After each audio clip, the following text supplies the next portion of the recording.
President Assad, welcome to Beijing. How do you feel? How do you feel about it right now after coming back after almost 2 decades? At home. This is the most important thing. Do you enjoy the Asian Games?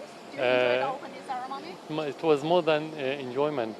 There was so many messages to capture from that event. So, but it needs a lot of time to talk about it because it's about your history, it's about your heritage, it's about your society, which is very rich. It's about your standing on the international world stage. It was spectacular. Congratulations. Thank you. What do you guys hope to achieve this time? Sorry? What do you guys hope to achieve for this visit? To expand our cooperation. Thank you. Thank you. This is my video update from Nicosia, Cyprus on this Monday morning, September the 25th. Let's talk about some news. And let's start things off with a Russian missile strike on the Odessa hotel that took place yesterday. And I think this was a missile strike. Not sure if this was missiles or drones, but the Odessa hotel on the Odessa port was on fire. I have seen photos today of the damage to the hotel, and it's extensive. The Russian military, they pretty much destroyed the Odessa hotel. Now, the Odessa hotel was actually considered untouchable, as it was a coordination center for the grain deal. And once the grain deal fell apart, there are claims that the hotel started to function as a place where mercenaries were being housed. There are also claims that the Odessa hotel actually functioned as Ukraine's naval headquarters. And now the Odessa hotel is no more. So obviously this could be considered a response, a retaliation to the Storm Shadow missiles that hit the Russian Black Sea naval headquarters a couple of days ago. But this hotel allegedly also had foreign mercenaries as well as Ukraine soldiers residing inside this hotel. So it also functioned, if you believe those claims, it also functioned as a military strategic target, where the strike on the Sevastopol Black Sea headquarters was basically the Ukraine military hitting a historic empty building of no military strategic importance. So while this is a retaliation from the Russians, I believe it is a retaliation from the Russians. In a way, they are hitting a decision-making center. This is also a military strategic target. And the Black Sea headquarters that the Ukraine military, with the help of NATO surveillance, that really did not hold any military significance, any strategic military significance. It was, as The Guardian reported, it was very much a symbolic missile strike. So that is what happened yesterday. We also had, over the past couple of days, the Russians hitting a couple of airfields in Ukraine.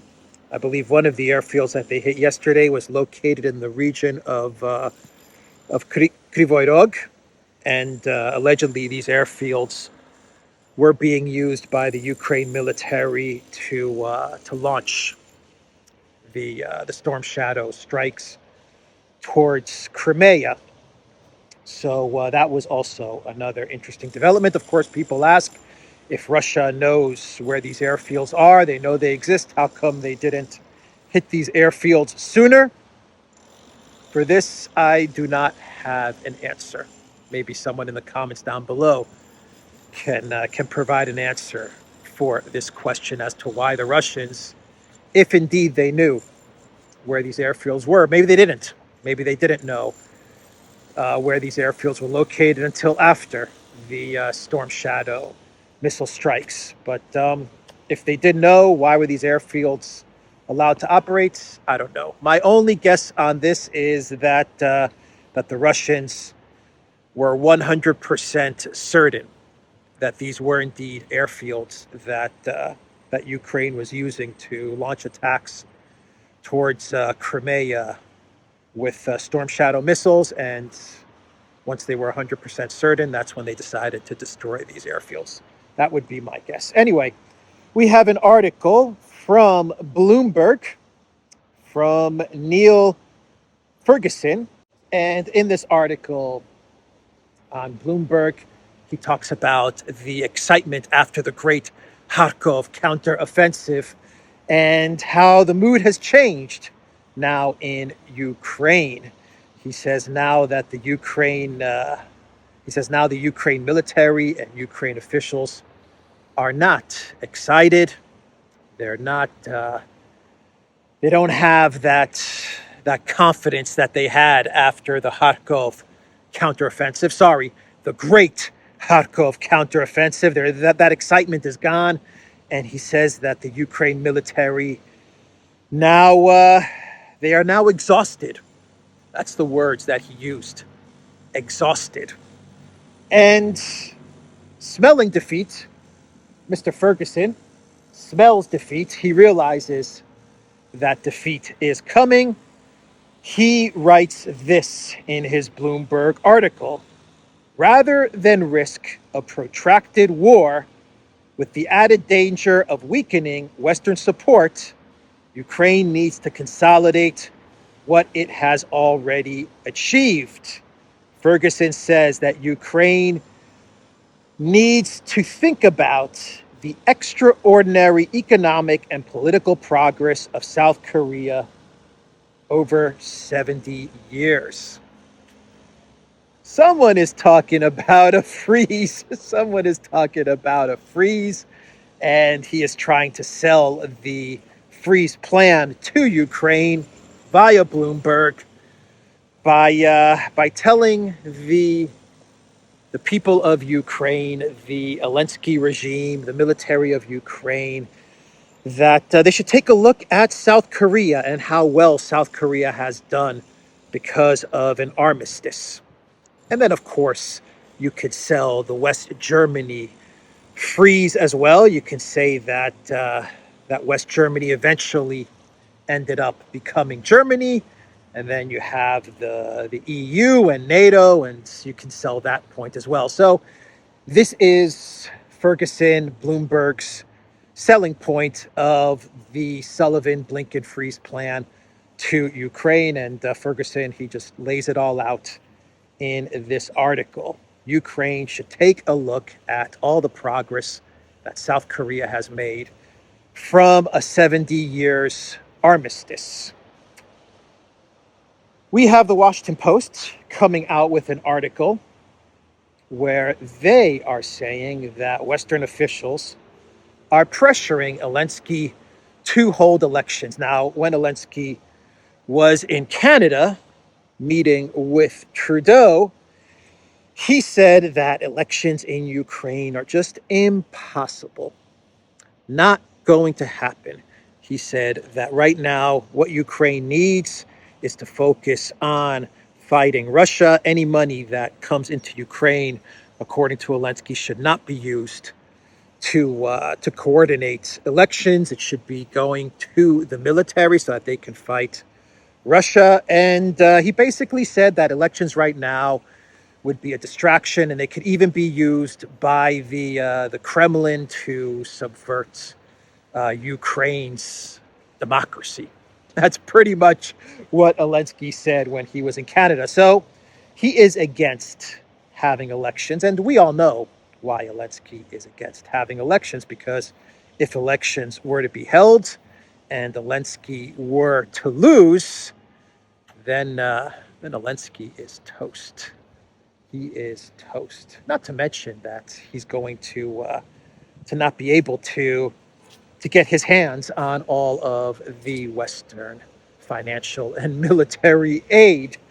No more homes. No more homes if I lose election. We can't have election. We have election. I lose elections. I can't buy homes. This not good. Not good at all. So we all know why Zelensky is resisting elections. The only thing that is keeping Zelensky around, and I use the word around because I don't want to use another word, but the only thing that is keeping Zelensky around on planet Earth at this moment is the fact that he is president of Ukraine, and he has, for now, he has the support of some, what I believe are some hardcore neocons, Newland, Kagan, and these folks. But you have other hardcore neocons like Lindsey Graham, who else? Richard Blumenthal, Warren as well. You have these neocons who are pressuring Zelensky, according to the Washington Post, to have elections because they would like to get Zelensky out. They would like to see Zelensky gone. I don't think they're very happy with the results of the big super duper counteroffensive, and they would probably like a change in leadership, but they would like that change to be as smooth as possible.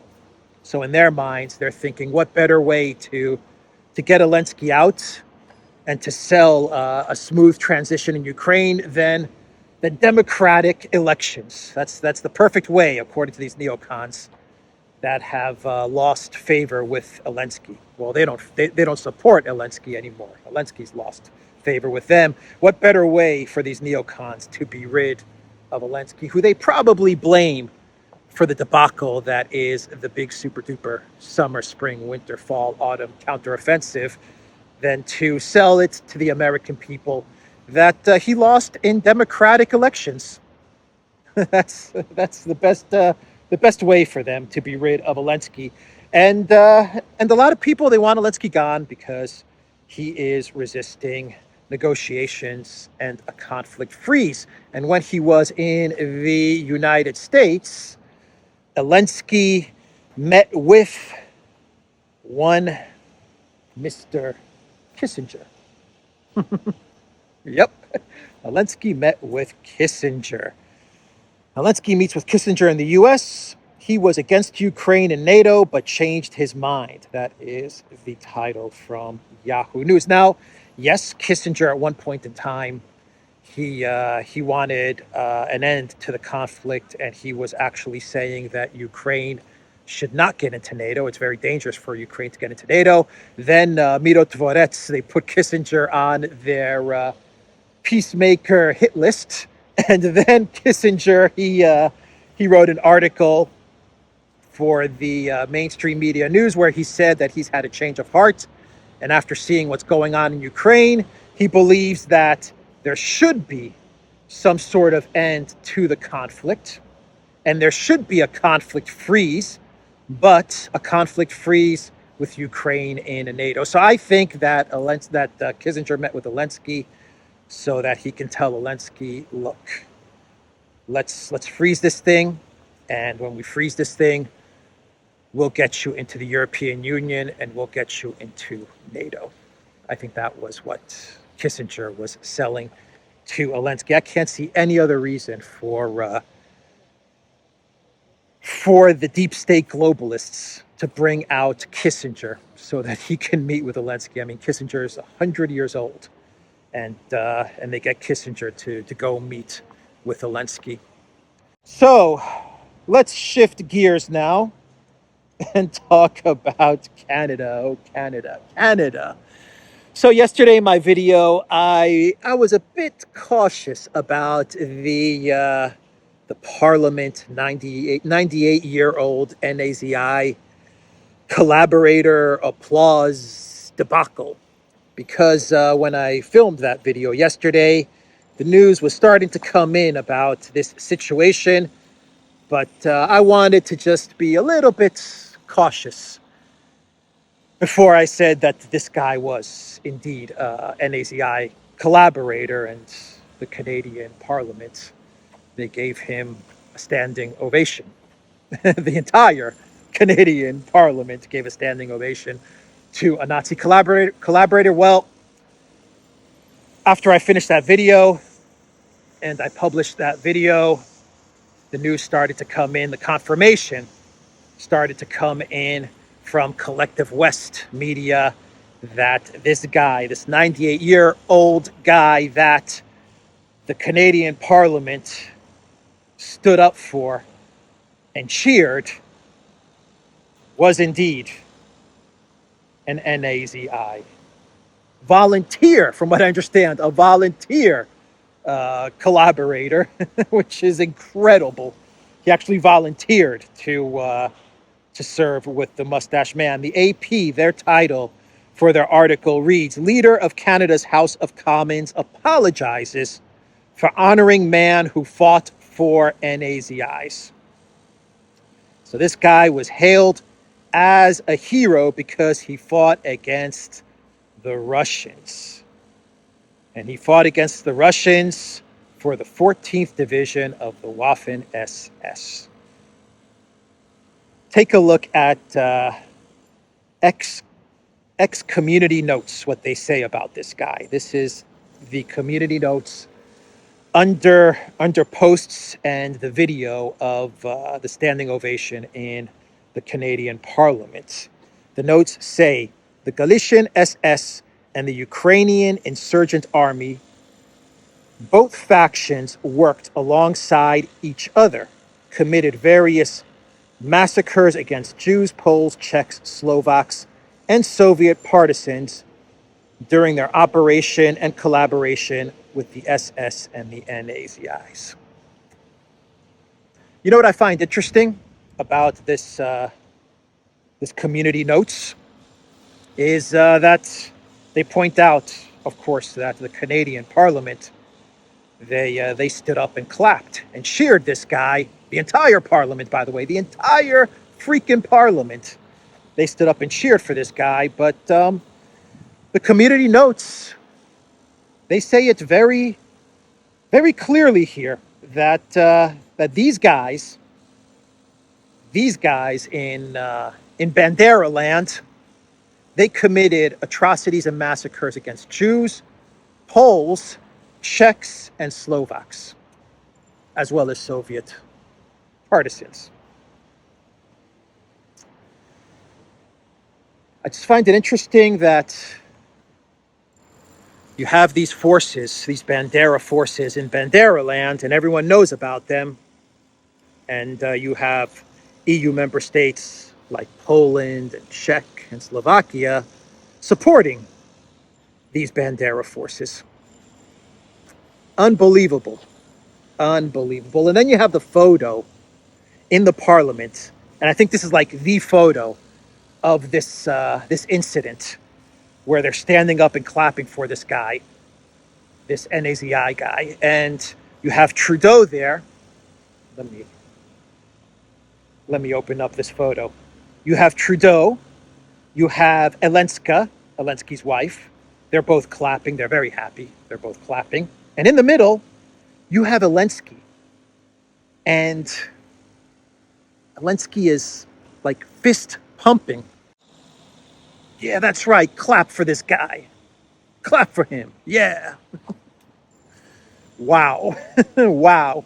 Zelensky knew exactly who this was.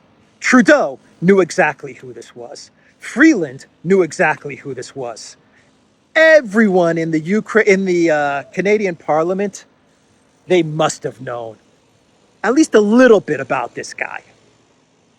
I refuse to believe that they had no idea who this guy was. From what I understand, this guy's been hanging around the Canadian government, displaying his support for Ukraine now for the better part of a year and a half. I mean, there are photos of him in front of the Parliament or hanging around the Canadian government, decked out in Ukraine attire and holding Ukraine flags. So they knew who this guy was. I mean, they must have reached out to him. Trudeau's PR team, they knew who he was. They reached out to him, they called him, they invited him, they sent an Uber to pick him up. There were photos of Canadian MPs with him before and after the event, like taking photos with the guy. A whole bunch of MPs like taking photos and posting the photos on their Instagram because they were so happy to meet this guy. And now they want to tell us, now they're trying to tell us that they had no idea. They were just sitting in Parliament and this guy came out. They said he was a hero who fought against the Soviets. And they applauded. And no one thought to say, let's see, the Speaker of the House is telling us that this guy fought for Ukraine against the Soviets. That would make him Nazi. I mean, in World War II, was with Ukraine fighting against the Soviets. What would that make him? Unbelievable. So let's see, the leader of the conservative opposition, Mr. Pierre Poilievre, I know I'm pronouncing that name wrong. Poilievre, I believe is how you pronounce it. He tweeted out, it has come out today that Justin Trudeau personally met with and honored a veteran of the 14th Waffen Division of the SS, a Nazi division. Oh, Pierre, you were there, weren't you? You were in that building. You were clapping. You were also honoring this guy. So now the excuse is that all the Canadian Parliament members, their excuse to the Canadian people, to the entire world, because this is like a global story. This is blown up on a global level, as it should. But their excuse now is stupidity. I'm ignorant and stupid. I had no idea. As Canada's main opposition party, the leader of the main opposition party, I had no idea that this guy was an NAZI. I wasn't briefed by my PR and media team as to the people that were going to be honored at this event. No, they didn't brief me. I had no clue. I had no clue who he was. I'm just dumb. I'm dumb and ignorant. That's their excuse. Because the alternative is that they knew exactly who this person was. And they still decided to stand up and clap for him. That's the alternative. And they can't admit that. They can't admit that their hatred for Russia and for Putin is greater than the hatred for NAZIs. They can't admit that. But he knew who he was. He knew who he was. MPs were taking pictures with this guy before and after the event. They were taking photographs with him. So yeah, that's what they're going to tell us. We're just dumb and ignorant. We are dumb and ignorant. And then you have this guy, Jason Cherniak. I was in Parliament for Zelensky's speech when a supposed war hero was introduced. I stood up and applauded. I assumed he was a partisan who fought communist occupation after World War II. Now I've learned he was a volunteer member of an SS unit. I feel sick to my stomach. Very, very nicely worded tweet. Very nicely worded tweet from this guy, Jason Cherniak. A supposed war hero. I assumed he was a partisan who fought communist occupation after World War II. That's what I assumed. After World War II, he fought the Soviets. Now I've learned he was a volunteer member of an SS unit. I feel sick to my stomach, he says. And then Jason Cherniak tweets, I am particularly concerned that with Putin's mischaracterization of Ukraine and its Jewish president as a Nazi state, this will create a lot of ammunition for further disinformation around the world. This is not just about Canada. Give Ukraine more money, says Jason Cherniak. It's Putin's fault. It's Putin's fault. Putin's to blame for this mishap. Putin is to blame for this mishap, says Jason Cherniak.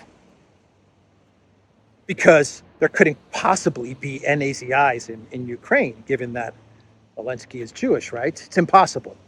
It's absolutely impossible. Never happen. Can never happen. These guys. I don't think they're fooling anybody, if you want my honest opinion. I think they're fooling no one. No one is fooled by this. But you see how right away he turns to Russia's to blame, Putin's fault. He's basically telling Canadians what he's trying to do. He's trying to tell Canadians, please don't be mad at us, because if you're mad at us, then you're playing right into Putin's hands. I was watching the Viva Robert Barnes stream yesterday, and Robert brought up a very interesting point. He said that, what was Robert's point? He said, remember during the truckers' protest when the Canadian government flipped out because they spotted like one NAZI flag in the crowd? I don't even know if it was an NAZI flag. I think it was actually a Confederate flag. But anyway, doesn't matter. The Canadian Parliament and Justin Trudeau, remember Trudeau gave like a really big speech in Parliament talking about the far right and NAZIs at the trucker protest. And then Freeland decided to close up the bank accounts of truckers because there were far right elements, or this was a far right protest. Remember that? I remember that. So going by their logic, which I think is an excellent point from Robert, but I'm gonna extend it out a bit. Going by their logic, that one flag equals a far right NAZI protest or gathering, you brought in an NAZI collaborator, a volunteer SS guy, into your parliament.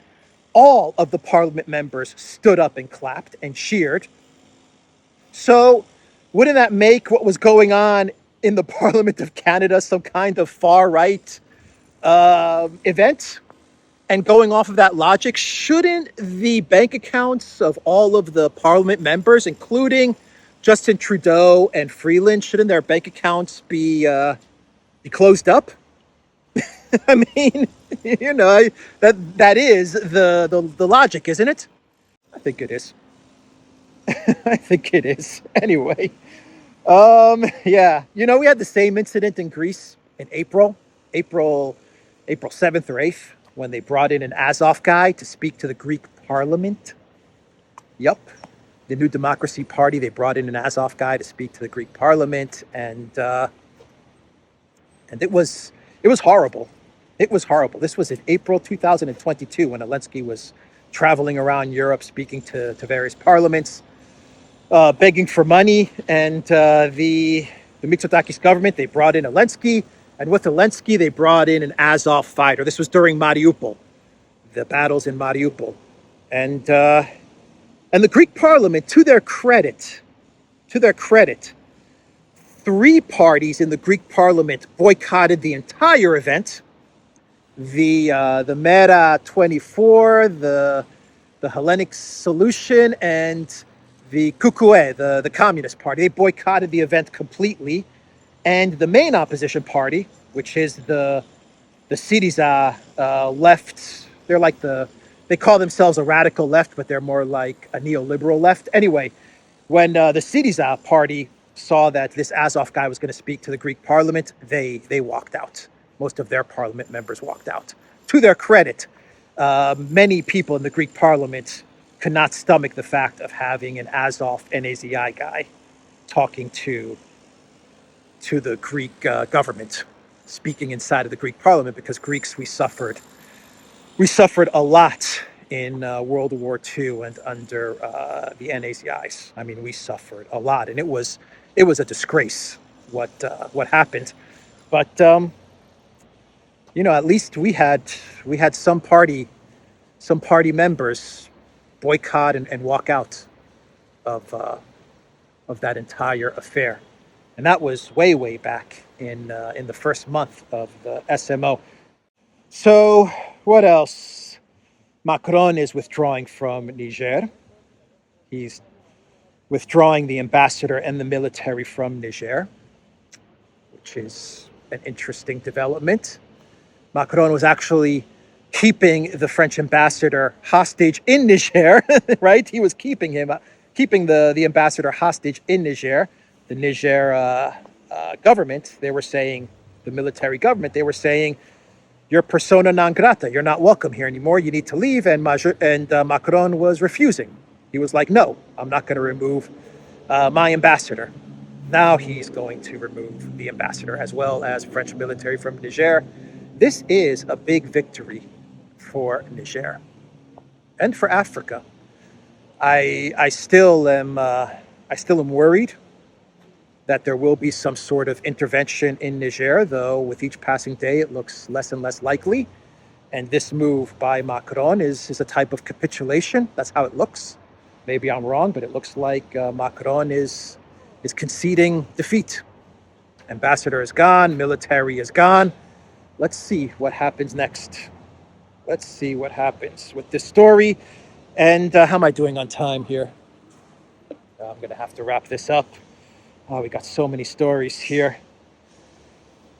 Oh boy, let's see. Macron, he said that Russia supports Azerbaijan and that France is supportive of Armenia. Once again, confirming what Pashinyan's intentions were with the whole Nagorno-Karabakh defeat. Pashinyan definitely is trying to move Armenia into the European Union and into NATO, and now you have Macron's confirmation of that, even though we are seeing protests gain momentum in Armenia. Most of the protests are for Pashinyan's removal, though there are some protesters who actually buy into the narrative that Russia is to blame, which is just crazy nuts to actually believe that, because you have your own prime minister in Pashinyan recognizing that Nagorno-Karabakh is a territory of Azerbaijan, and once he did that, it was game over. Once he recognized that the territory was Azerbaijan's territory, it was over. He had effectively given up Nagorno-Karabakh. The military incursion was just the natural way that this was going to go. So we are getting reports now that 120,000 Armenians are indeed going to be leaving Nagorno-Karabakh, fearing ethnic cleansing. They are going to be leaving this region, which they have been living in for I don't know how long, for a long time. And they're going to be heading towards Yerevan, Armenia, Yerevan, I imagine Russia, and elsewhere. A huge catastrophe, a huge tragedy. And Pashinyan couldn't really care. He is now courting Macron in France so that he can win favor with the European Union and with NATO. Let's do some cloud worlds and wrap this video up. Let's do a pre-clown world where Tucker Carlson, in an interview, I believe an interview with a Swiss magazine, he said this about trying to interview Vladimir Putin. You know, I tried to interview Putin and the American government stopped me. We can't hear Putin's voice? Why? Nobody voted on this issue. So basically, Tucker Carlson is saying that he tried to interview Putin and the US government stopped him because they were afraid of actually getting Putin's point of view, which shows you how afraid the US government is of Vladimir Putin's words. They're afraid of his words because they know that if the American public was introduced to Putin in a fair interview, that what Putin would say would actually cut through. It would make sense to a majority of Americans. And they would say, hey, maybe this guy isn't the evil dictator that the collective West media goes on and on about. He's actually making some sense. And you know what? We actually have more in common with Russia than we were thought to believe. That's what they're afraid of. And if that happens, well, the whole narrative around Russia and Putin and the conflict in Ukraine and NATO, it all begins to crumble. So they're afraid of Carlson interviewing Putin because they're afraid of the truth. An interesting revelation from Tucker Carlson. And we had Hillary Clinton gave an interview to Jen Psaki. Jen Psaki worked for the Obama White House. She worked for the Biden White House. And now she's working for what? MSNBC, which just shows you how the revolving door operates in the swamp. But she interviewed Hillary Clinton, and Hillary Clinton said that the 2016 election was rigged by the Russians. So shouldn't she go to prison because she's an election denier? Isn't that how it goes? Or at a minimum, shouldn't she be canceled by big tech and the media because she's denying the elections? Anyway, she said that the 2016 election was rigged by the Russians, and she said that Putin's going to do it again in 2024. So, the whole Russia-Trump thing, they're going to pull that card out again. If they see that Trump is still winning, even though they're doing everything to prevent Trump from winning the nomination, if they see that Trump is still on course to win the elections, they're going to pull out that card again. They're going to pull it out, the Trump Russia card, which, by the way, Hillary Clinton invented. She made it up with Robbie Mook at their campaign headquarters in New York. We know that as a fact, that the whole Trump Russia thing was made up. It was a made up story that the Clinton campaign concocted. And it just spiraled out of control. Christopher Steele, the P incident in Moscow, Mueller, the impeachment, the phone call with Zelensky, all of it. But it all started with a fake story that Hillary Clinton and her campaign manager, Robbie Mook, put together. And here she is again. She's back at it with Jen Psaki, who worked for Obama and Biden, and now she's a journalist. She's a journalist now, yeah, right. So we have, let's get into clown world territory. We had a football game between the Jets and the Patriots, and the New York Jets, they were sporting a Ukraine flag on the back of their helmets. The Jets lost the game, by the way. So the Jets lost, but they were advertising Ukraine on the back of their helmets. Not an American flag, a Ukraine flag. Unbelievable. But you know what that is? I'll tell you exactly what that flag is. It's an advertisement. It's an advertisement from the military-industrial complex. Raytheon, Lockheed Martin, they paid the New York Jets to place a Ukraine flag on their helmet, or the Pentagon for the MIC. They paid the New York Jets. They said, look, we want you to advertise war. And what better advertisement of war is there than the Ukraine flag on the helmet? To tell Americans to approve the $24 billion for Zelensky. That's basically what that was. It was an ad. Product placement. And the final clown world, since we're talking about sports.